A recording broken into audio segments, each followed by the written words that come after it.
Hello friends, आज हम लोग करेंगे न्यूमेरिकल्स किसके magnetic effect of current chapter के। पहले मैं तुम लोग को कुछ फॉर्मूला बताऊंगा, फिर उसी से रिलेटेड जो बोर्ड्स में के अंदर न्यूमेरिकल आया वो करवाऊंगा। ठीक है, चलो आज सबसे पहले स्टार्ट करते हैं हम लोग। क्या जो आर्यन की किताब है हमारी, उसके अंदर जो टॉपिक 1 है सेम उसी के न्यूमेरिकल्स करेंगे। तो सबसे पहले जो न्यूमेरिकल्स आए हुए हैं वो किस पे आए हुए हैं? Biot-Savart's law. बायोट-सावर्ट्स लॉ, इसके ऊपर न्यूमेरिकल आए हैं। बायोट-सावर्ट्स लॉ क्या होता है भाई? एक वायर है कैरिंग करंट आई, इस पॉइंट पी पे हम लोग को मैग्नेटिक फील्ड निकालनी है। कितने एंगल पे? थीटा एंगल पे, और डिस्टेंस कितना है? आर। तो dB is equal to mu naught by 4 pi into I D L sine theta by are square. ये हमारा फॉर्मूला था। ठीक है, अगर मैं इसको करता हूँ उसके अंदर क्या बोलते हैं, वेक्टर फॉर्म में कन्वर्ट करता हूँ, तो ये कितना आ जाएगा? dB vector is equal to mu naught by 4 pi I into D L vector cross with R cap divided by are square. Means यहाँ पे जो डायरेक्शन होगा मैग्नेटिक फील्ड का, that will be perpendicular to both, ये R cap आएगा, that will be perpendicular to both R vector and D L vector. ठीक है, magnetic field का direction, B field direction is perpendicular to both dl vector and r vector। क्यों? क्योंकि magnetic field vector is cross product of these two, और जब इन दोनों का cross product है मतलब उसका जो डायरेक्शन होगा वो इन दोनों के परपेंडिकुलर होगा। साइड में रखते हैं इसको। बायोट-सावर्ट्स लॉ के बाद में जो क्वेश्चन आता है वो आता है करंट कैरिंग लूप का। ठीक है, करंट कैरिंग लूप में जनरली डायरेक्शन ये वाला। ठीक है, अच्छा जी, अगर ये डायरेक्शन है और ये डिस्टेंस x है मेरा और ये डिस्टेंस है a, तो मैग्नेटिक फील्ड इस पॉइंट P पे कितनी होगी जो सेंटर से x डिस्टेंस पे है?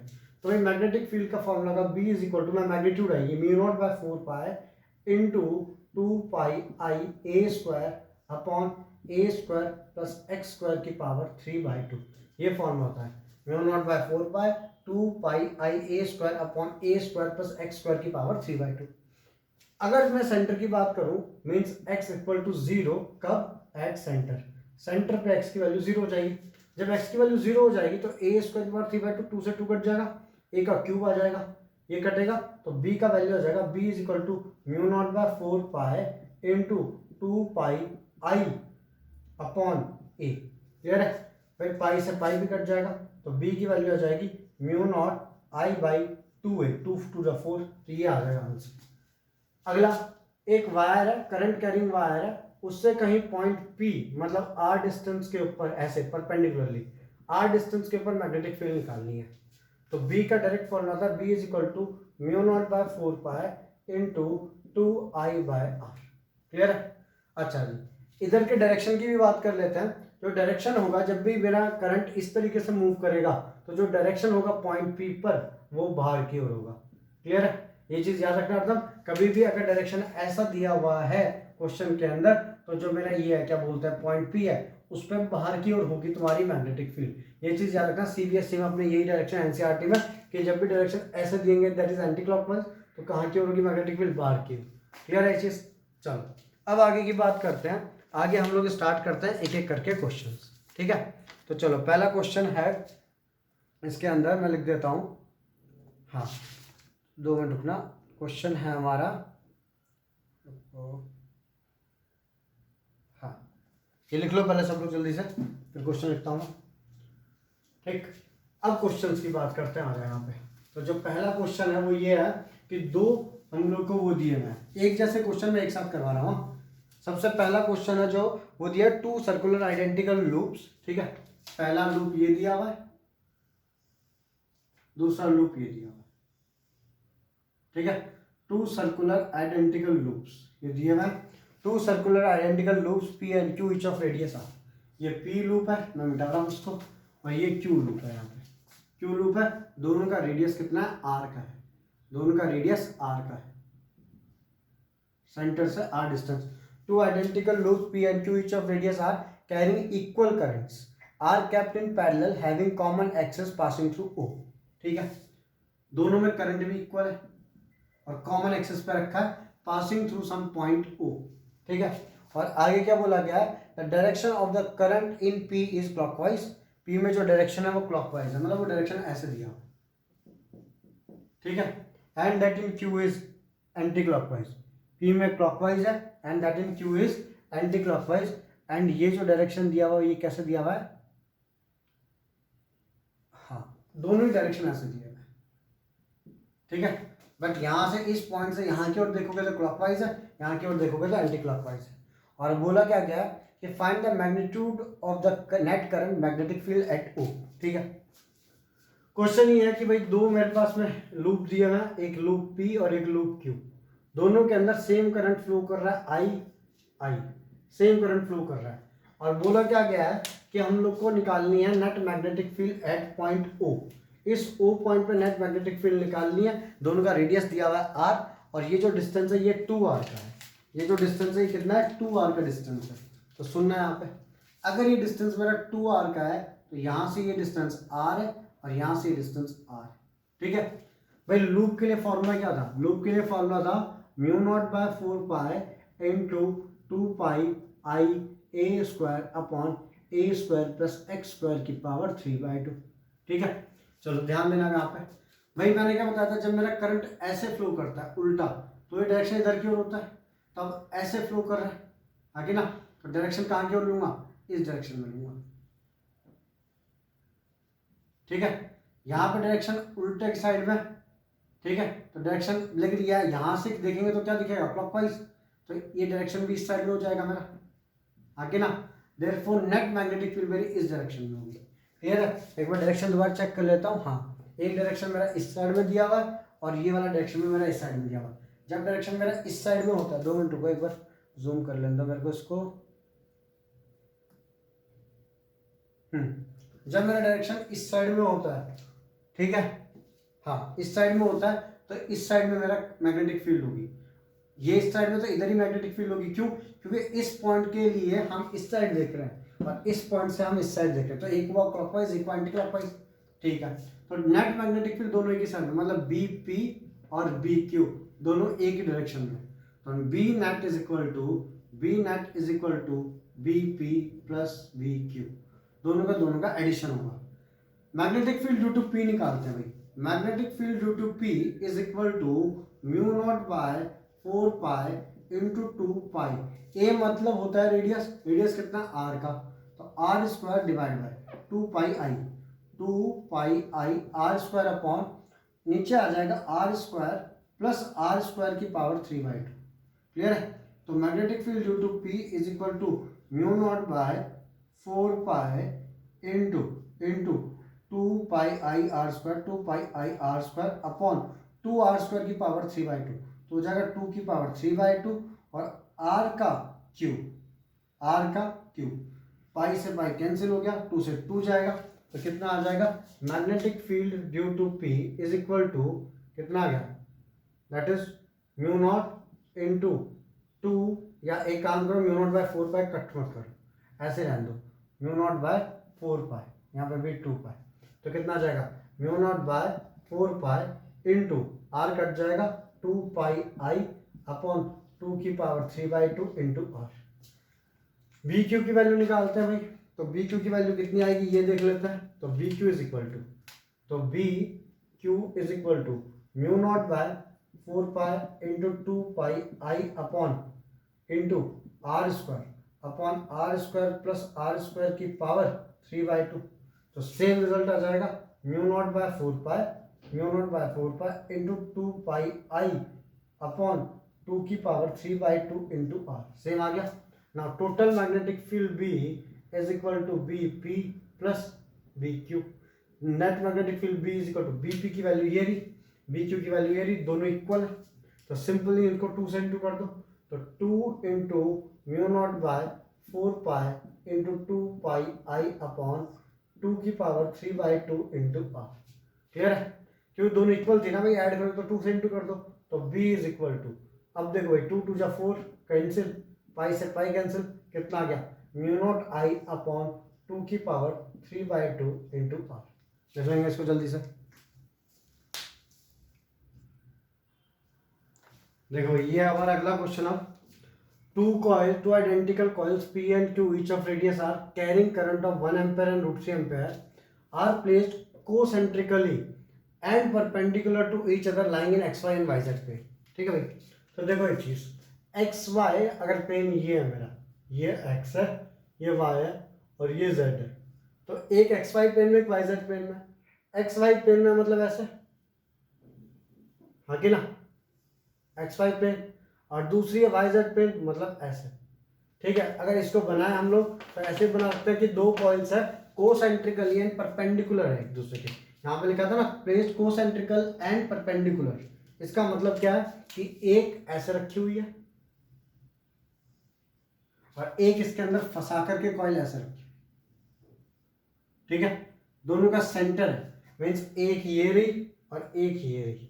ठीक है, दोनों का सेंटर यहाँ पे, ए का पी, इसको मान लेते हैं पी, इसको मान लेते हैं क्यू। ठीक है, carrying a current of 1 ampere and 3 ampere, एक के अंदर 1 एम्पेयर का करंट मान लेते हैं, तो इसके अंदर मान लेते हैं 1 एम्पेयर का करंट है, इसके अंदर मान लेते हैं √3 एम्पेयर का करंट है। ठीक है, आगे क्या बोला है, line in x y y Z plane बना दिया भाई, find magnitude and direction of the net magnetic field. अब यहाँ पे करंट का कोई डायरेक्शन हमको दे नहीं रखा, तो हमने अपनी मर्जी से मान लिया कि एक में हमारा करंट इस डायरेक्शन में आ रहा है, एक में हमारा करंट इस डायरेक्शन में आ रहा है। ठीक है, अब अगर मैं मैग्नेटिक फील्ड की बात करूं तो देखो, जब भी डायरेक्शन ऐसा होता है, जब भी डायरेक्शन ऐसा होता है, मैग्नेटिक फील्ड कहाँ की ओर होती है, बाहर की ओर। तो यहाँ पे मैग्नेटिक फील्ड जाएगी बाहर की ओर, पी की वजह से, पी वाले की वजह से मैग्नेटिक फील्ड कहाँ की ओर जाएगी, बाहर की ओर। तो ये तो हो गया मेरा बी पी, मैग्नेटिक फील्ड बाहर की ओर। इस वाले की वजह से मैग्नेटिक फील्ड कहाँ जाएगी, ऊपर। देखो इसको उठा करके ऐसे कर दो, सेम चीज बनेगी, इस वाले रिंग को उठा करके ऐसे कर दो, सेम चीज बनेगी, तो मैग्नेटिक फील्ड भी ऊपर शिफ्ट हो जाएगी, तो बी पी, तो ये क्या बनेगा मेरा बी क्यू। हाँ कि ना, दोनों के बीच में एंगल कितना, 90। और हमको पता है मैग्नेटिक फील्ड एक स्केलर क्वांटिटी नहीं है, कैसी क्वांटिटी है, वेक्टर क्वांटिटी। तो जो नेट मैग्नेटिक फील्ड होगी, net magnetic field that will be root of, भाई पहले नाम law of vector addition, B P का स्क्वायर प्लस बी क्यू का स्क्वायर मैग्नीट्यूड का plus 2 B P B Q cos theta था ये। लेकिन बात यही है कि दोनों के परपेंडिकुलर है, तो cos 90 आएगा, cos 90 की वैल्यू कितनी हो जाएगी, 0। तो जो नेट मैग्नेटिक फील्ड आएगी that is equal to root of B P का स्क्वायर प्लस बी क्यू का स्क्वायर। ठीक है, अब मेरे को बी पी और बी क्यू निकालना पड़ेगा।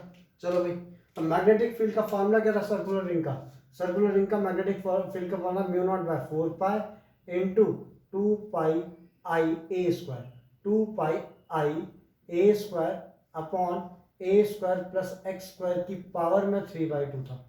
हाँ कि ना, लेकिन भाई सेंटर पे निकालना तो x की वैल्यू 0 हो गई, ये कट पिटा करके हमारे पास में मतलब 2πi/a।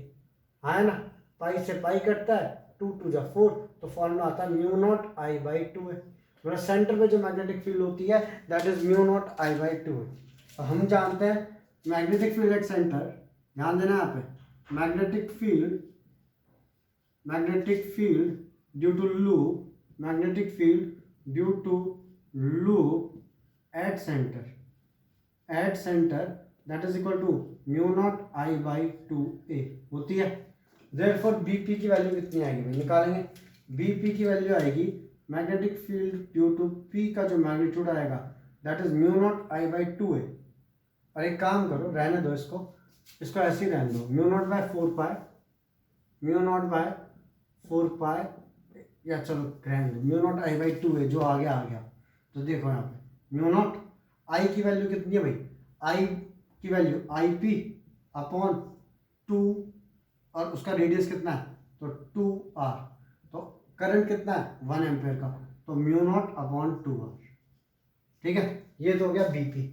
BQ magnetic field due to Q का मैग्नीट्यूड कितना आएगा भाई, that is equal to μ0I/2r, उसके अंदर कितना है √3 एम्पेयर, तो μ0√3/2r। और जो दोनों का रेडियस दिया हुआ था वो कितना दिया हुआ था, कैपिटल आर, ये रहा रेडियस। ठीक है भाई, अब हम लोग को नेट मैग्नेटिक फील्ड निकालनी है, तो नेट मैग्नेटिक फील्ड का magnitude is equal to root of BP square plus B Q square.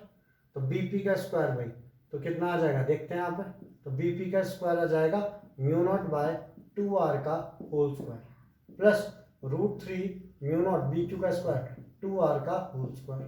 तो कितना आ जाएगा, magnitude of B is equal to root of μ0 का square upon 4r square plus 3 μ0 का स्क्वायर अपॉन 4r²। तो magnitude of magnetic field is equal to root of कितना आ गया भाई, ये आ गया 4 म्यू नॉट का स्क्वायर अपॉन 4r²। 4 से 4 कट गया, तो magnetic field due to both is equal to mu naught by R. आगे अब भाई बात करते हैं इसकी डायरेक्शन की। तो भाई ये दोनों का जो डायरेक्शन होगा वो यहाँ की ओर होगा, हाँ की ना। Let suppose this angle is theta, if this is BP, इसको यहाँ पे शिफ्ट करेंगे पैरेलली तो ये बी क्यू आ जाएगा, ठीक है। तो मैं बोल सकता हूँ टेन थीटा, एंगल मैं यहाँ पर निकालता हूँ, ठीक है, मैं यहाँ पर निकाल रहा हूँ angle tan theta is equal to B P by B Q. तो tan theta is equal to B P की वैल्यू कितनी है भाई, बी पी की वैल्यू है म्यू नॉट बाई 2r। तो mu naught by 2r upon √3 mu naught by 2r, √3 mu naught by 2r, 2r से 2r, mu naught से mu naught. तो टेन थीटा की वैल्यू आ गई 1/√3। तो theta equal to 30 degree from BP, मतलब BP के रिस्पेक्ट में कितना एंगल आ गया, 30 डिग्री का। आई बात समझ में? क्या क्या हम लोगों ने भाई पहले दो मैग्नेटिक फील्ड निकाले, डायग्राम बनाया, दो मैग्नेटिक फील्ड है और magnetic field is a vector quantity. तो net magnetic field is equal to root of BP का स्क्वायर प्लस बीक्यू का square plus 2bp bq cos theta. तो net magnetic field is equal to root of BP square plus BQ square. Magnetic field due to loop at centre that is equal to mu naught I by 2 है। तो BP is equal to mu naught I P by 2r, that is mu naught by 2r। IP की value 1 डाल दी है, ठीक है। ऐसे BP की value निकाल दी, नेट मैग्नेटिक फील्ड निकाल दी, आ गया हमारा आंसर। लिखेंगे इसको जल्दी से। ये हमारा अगला question, two identical circular loops carrying current I are placed as shown in figure, ठीक है। दो दिए हुए ऐसे और दोनों के अंदर करंट कितना है, इसके अंदर भी करंट आई है और इसके अंदर भी करंट आई है, ठीक है। Find magnitude and direction of net magnetic field. Net magnetic field का डायरेक्शन निकालना है और मैग्नीट्यूड निकालना है, क्लियर है। चलो कैसे करेंगे आप ध्यान देना पे। क्या बताया था, जब मैंने करंट ऐसे होता है नीचे की ओर होता है, ऐसे जाता है तो फील्ड इधर जाती है। इस बार करंट ऐसे जा रहा है मतलब उल्टा, तो फील्ड किस साइड जाएगी, इस साइड जाएगी फील्ड। तो इसको मैं नाम देता हूँ P और इसको नाम देता हूँ मैं अगेन Q। तो फील्ड इस बार इस साइड जाएगी, इसकी वजह से ये ऐसा है, तो फील्ड कहाँ की ओर जाती है, ऊपर की ओर। चेक करो, अगर इसको मैंने ऐसा रख दिया, इसको अगर ऐसे घुमाऊंगा तो करंट नीचे की ओर आएगा ना इस वाली आर्म में, मतलब फील्ड कहाँ की ओर जाएगी, जब ऐसे नीचे की ओर घुमाते फील्ड बाहर की ओर जाती है, तो ऐसे घुमाते तो फील्ड ऊपर शिफ्ट होगी, तो इसकी वजह से फील्ड जाएगी ऊपर की ओर BQ, ठीक है। एक है magnetic field due to P, एक है magnetic field due to Q। तो ये होगी BP और ये हो गया BQ। नेट मैग्नेटिक फील्ड इनकी कहाँ की ओर निकलेगी, कहीं बीच की ओर निकलेगी ऐसा, ये नेट मैग्नेटिक फील्ड आएगी B, ठीक है। तो भाई अगेन BP और BQ के बीच में एंगल कितना हो गया, 90 डिग्री। तो net magnetic field B is equal to root of BP का स्क्वायर प्लस BQ का square plus 2BP BQ cos theta, और थीटा की वैल्यू कितनी होगी, cos 90 डिग्री। तो net magnetic field B is equal to root of BP का square plus BQ का square. Net magnetic field आएगी रूट ऑफ BP का स्क्वायर प्लस BQ का स्क्वायर आएगी भाई। चलो भाई, तो ये आ गया हमारा नेट मैग्नेटिक फील्ड। अब ये निकालता है कि BP कितना होगा। तो देखो यहाँ पे magnetic field at point P circular loop की वजह से क्या था, फॉर्मूला था मैग्नेटिक फील्ड का mu naught by 4 into 2 pi a square upon a square plus x square की पावर 3/2 फॉर्मूला था। चलो आ जाओ फिर, तो BP की वैल्यू निकालो। तो BP कितना भाई मेरा, magnetic field due to P का जो मैग्नीट्यूड आएगा that is mu naught by 4 into 2 pi I a square. इसका जो रेडियस है, रेडियस कितना दिया हुआ था क्वेश्चन के अंदर, तो रेडियस दिया हुआ था a दिया है, तो रेडियस इज a, क्वेश्चन के अंदर रेडियस a दिया हुआ है। तो 2 pi I a square upon ये डिस्टेंस दिया हुआ x, तो a square plus x square की पावर 3/2, ये तो हो गया BP, ठीक है। BQ कितना आएगा, तो BQ आ जाएगा भाई mu naught by 4 pi into 2 pi I a square upon a square plus x square की पावर 3/2, ठीक है भाई। ये दोनों दिए थे। अब देखो BP इक्वल टू BQ है, क्योंकि दोनों का रेडियस a है, दोनों का डिस्टेंस x है, दोनों में करंट भी आई है, ठीक है। तो BP is equal to BQ है। अगर मैं यहाँ पे पुट करूँ B P is equal to B Q, तो ध्यान देना यहाँ पे net magnetic field is equal to root of B P square plus B P square, that is root of twice of B P square लिख सकता हूँ। Root के बाहर आएगा तो नेट मैग्नेटिक फील्ड का magnitude is equal to root 2 times of B P, तो that is equal to root 2 times of B P. B P की वैल्यू कितनी है, mu naught by 4 pi into 2 pi I A square upon A square plus x square की power 3/2। ये आ गया तुम्हारा formula. अगर फॉर्मूला क्या होगा, आंसर जो भी कट रहा है कहीं पे काट देना। बात करते हैं एंगल की, एंगल कितना होगा भाई, लेट सपोज ये एंगल थीटा मान लेते हैं, ये वाला एंगल कितना मान लेते हैं हम लोग, थीटा, ठीक है ना। इसको इधर की ओर शिफ्ट करूंगा तो ये बी क्यू आ जाएगा, तो tan theta is equal to B P by B Q, तो tan theta is equal to B Q by B P, tan theta is equal to B Q by B P, but B Q B P equal है, तो कितना आ गया 1, मतलब theta की value कितनी आ गई पाई बाय 4, 45 डिग्री, किसके रिस्पेक्ट में, बीपी के रिस्पेक्ट में, इवन बी क्यू के रिस्पेक्ट में कितनी आ गई 45 डिग्री। क्लियर है चीज, ये था हमारा ये न्यूमेरिकल, देखेंगे इसको जल्दी। देखो भाई इस न्यूमेरिकल में क्या बोला गया है, indicate direction of magnetic field due to the small element d l at point P. इस छोटे से एलिमेंट डी एल, इसके अंदर करंट जा रहा है, इसकी वजह से इस पॉइंट पी पर इंडिकेट करना है मैग्नेटिक फील्ड का direction. Situated at a distance r from the element as shown in figure, distance r पे जो कि ऐसा दिखाया हुआ है, ठीक है। आगे बात करते हैं, सुनना है। तो ये है बायोट-सावर्ट्स लॉ का क्वेश्चन। बायोट-सावर्ट्स लॉ क्या बोलता है, d B is equal to mu naught by 4 pi I D L sine theta by are square. ये तो हो गया इसका मैग्नीट्यूड, बट हमको तो डायरेक्शन पूछा है, तो डायरेक्शन मतलब इसको वेक्टर फॉर्म में लिखो, तो D B is equal to mu naught by 4 pi I into D L vector cross with R cap divided by R vector, मतलब magnetic field is perpendicular to both D L vector and R vector. तो ये D L vector है मेरा, ये are vector है, तो D L vector कौन से साइड में है भाई, देखो डी एल वेक्टर कौन से उसमें है, यहाँ पे ये दिया हुआ था हम लोग को, क्या दिया हुआ है, एक्स वाई जेड एक्सिस दी हुई है, रुको 2 मिनट, तो ये हम लोग को दी हुई है कौन कौन सी, ये वाई है इस साइड वाली, ये जेड है और ये एक्स है, ये गिवन है क्वेश्चन में, ठीक है।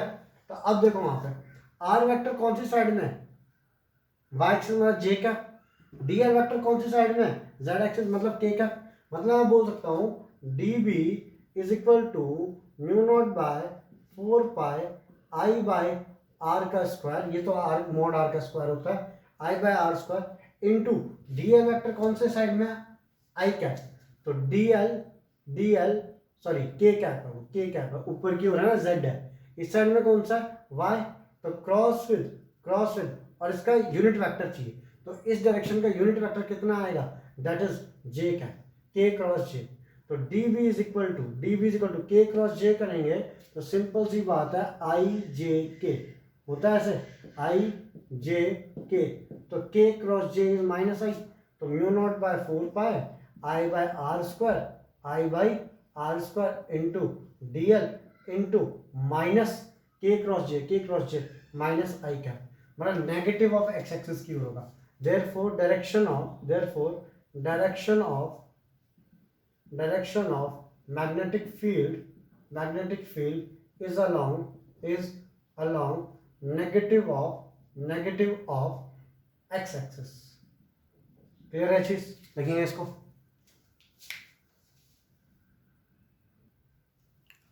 चलो भाई अगला क्वेश्चन देखेंगे अब हम लोग यहाँ पे।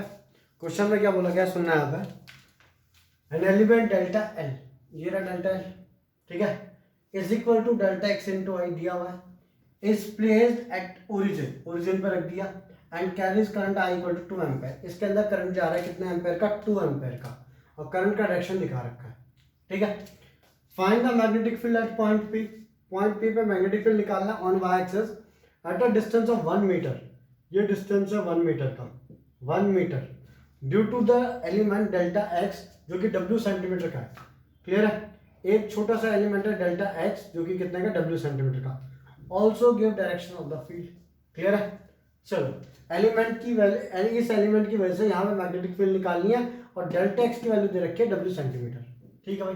Again Biot Savart's law, d B का फॉर्मूला क्या होता है, d B is equal to mu naught by 4 pi I D L sine theta by are square. ठीक है, या तो पहले इसका फॉर्मूला लगा करके आंसर निकाल लो और बाद में फिर मैग्नेटिक फील्ड निकाल लो। ठीक है, दो काम कर सकते हैं। चलो ये करते हैं। तो भाई d B is equal to mu naught by 4 pi I d l sine theta by are square. ठीक है, तो भाई मैग्नेटिक फील्ड कितनी होगी, d B is equal to mu naught by 4 pi, तो भाई mu naught upon 4 pi. I की value कितनी है भाई, आई करंट है 2 एम्पेयर का, इंटू डेल्टा एल की वैल्यू है डेल्टा एक्स इंटू आई, तो delta x into I into sine theta by are square. ठीक है, तो D B is equal to mu naught by 4 pi into 2 ampere, current है 2 ampere का, तो 2 लिखो, उसको 2 ए मतलब 2 लिखो सिर्फ अभी। डेल्टा एक्स की वैल्यू है डब्ल्यू सेंटीमीटर, तो डब्ल्यू इंटू 10⁻² मीटर हो जाएगा वो। करंट की वैल्यू 2 एम्पेयर, तो इंटू 2 साइन थीटा। भाई थीटा होता है एंगल बिटवीन, देखो इस फॉर्मूले के अंदर थीटा होता है angle between l and r. ये एल है और ये आर है, ये डिस्टेंस और ये डिस्टेंस के बीच में कितना एंगल है, 90 डिग्री, तो into sine 90 divided by are square. Clear है, तो आर की वैल्यू कितनी है, r divide by are square ना, आर की वैल्यू 1 मीटर है, तो 1। ये होता है 10⁻⁷। तो मैग्नेटिक फील्ड की वैल्यू आ गई, मैग्नीट्यूड आ गया मैग्नेटिक फील्ड का, that is equal to 2 into 2 4 omega into 10⁻², और नीचे से जाएगा ये पूरा होगा 10⁻⁷, है ना, 10⁻⁷। तो टोटल हो गया 4W इंटू 10⁻⁹ टेस्ला। ठीक है, ये आ गई मैग्नेटिक फील्ड की वैल्यू। अब बात करते हैं इसके डायरेक्शन की। भाई जो डायरेक्शन होता है, देखो डी बी जो होता है वो एल और आर का क्रॉस प्रोडक्ट होता है, तो डी बी का वेक्टर का जो डायरेक्शन होता है that is equal to l vector cross with r vector. भाई एल वेक्टर जो है वो कहाँ की हो रहा है, एक्स एक्सिस की हो रहा है, तो that is i cap cross with r vector, कौन सी एक्सिस है, जे वेक्टर, तो देयरफॉर डीबी का जो डायरेक्शन होगा that will be along k, therefore magnetic field is along k cap. Clear है, therefore magnetic field is along positive z axis. कौन सी एक्सिस पे होगी, पॉजिटिव जेड एक्सिस पे होगी। ठीक है, देखेंगे इसको जल्दी से। हाँ भाई, हमारा अगला क्वेश्चन है, a straight wire carrying current of 12 ampere is bent into semicircular arc of radius 2 cm। ठीक है, एक स्ट्रेट वायर का जो करंट था जिसमें, उसको एक सेमी सर्कुलर आर्क में ऐसे बेंड कर दिया जिसका रेडियस है 2 सेंटीमीटर। ठीक है, ये रेडियस कितना है, 2 सेंटीमीटर। आर क्या बोला गया, as shown in figure. Find the magnetic field due to straight segments, मतलब ये जो स्ट्रेट सेगमेंट है इनकी वजह से मैग्नेटिक फील्ड निकालो, और क्या निकालो, सेमी सर्कुलर आर्क, ये जो सेमी सर्कुलर आर्क है इसकी वजह से निकालो, और इसके अंदर करंट कितना जा रहा है, 12 एम्पेयर का करंट जा रहा है इसके अंदर। तो इसको कैसे करेंगे, तो ध्यान देंगे यहाँ पे सब लोग, कैसे करेंगे इसको, तो सिंपल सी बात है, पहले तो स्ट्रेट सेगमेंट की बात करते हैं। पहले स्ट्रेट सेगमेंट के लिए भाई इस पॉइंट तक आना है, अगर स्ट्रेट सेगमेंट की वजह से, तो डीएल वेक्टर कहीं पे मान लो ये छोटा सा डीएल वेक्टर है, एंड यहाँ से लेके यहाँ तक का जो डिस्टेंस है दैट इज आर वेक्टर। तो डीएल वेक्टर और आर वेक्टर के बीच में एंगल कितना है, 0 डिग्री, और हमको पता है डी बी का जो फॉर्मूला होता है that is equal to mu naught by 4 pi I D l, mu naught by 4 pi I D L sine theta by are square, and the angle theta is between d l and r. तो D l और r के बीच में angle कितना हो गया, 0 degree. Therefore d B का magnitude is equal to mu naught by 4 pi I D L sine 0 divided by are square, तो आंसर आ गया 0। क्लियर है। सेकंड अगर मैं बात करूं, सेकंड मुद्दे की बात करूं कि सेमी सर्कुलर आर्क की वजह से कितनी मैग्नेटिक फील्ड होगी सेंटर पे, तो सिंपल सी बात है, उसका फॉर्मूला आता है कि जो टोटल सर्कुलर आर्क होता है उसकी वजह से सेंटर पे जो मैग्नेटिक फील्ड होती है उसका हाफ। तो magnetic field at centre is equal to जो टोटल नेट मैग्नेटिक फील्ड होती है आर्क की, that is equal to mu naught by 4 pi into 2 pi I by A, 2 pi I by A, 2 pi ये cut जाता है, तो mu not formula आता है म्यू नॉट आई बाई 2 है, म्यू नॉट आई बाई 2 है, उसका भी आधा। ठीक है, पूरे सर्कुलर आर्क की वजह से होती है म्यू नॉट आई बाई 2 है, उसका भी आधा, ये होगी तुम्हारी मैग्नेटिक फील्ड एट सेंटर। तो कितना आ जाएगा, तो दिस इज इक्वल टू, ध्यान देंगे यहाँ पे, तो म्यू नॉट होता है 4 पाई इंटू 10⁻⁷, तो 4 पाई इंटू 10⁻⁷ इंटू आई, आई की वैल्यू कितनी है भाई, यहाँ पे 12 एम्पेयर, तो divided into 12 divided by 4a लिख सकते हैं इसको, तो 4, और ए मतलब इसका रेडियस कितना भाई 2 सेंटीमीटर, तो 2 इंटू 10⁻²। क्लियर है, तो ये कितना आ गया, 4 से 4 कट गया, 2 6 12 कट गया, 6 पाई, तो 6 इंटू 22/7 इंटू 10⁻9 टेस्ला। ठीक है, जो भी आएगा तुम्हारा आंसर उसको निकाल लेना, कैलकुलेट कर लेना कट पिट करके, ये तुम्हारा आंसर आ गया। क्लियर है, देखेंगे इसको। तो वही जो अरिहंत की प्रीवियस ईयर की किताब आती है उसमें ये न्यूमेरिकल्स थे हमारे जो प्रीवियस ईयर में आ रखे थे, किस किस के ऊपर, मेनली बायोट-सावर्ट्स लॉ के ऊपर थे, नहीं तो फिर ये जो सर्कुलर लूप आता है उसके ऊपर के क्वेश्चन थे। क्लियर है, चलो अगले वीडियो में देखते हैं फिर टॉपिक 2 के क्वेश्चंस।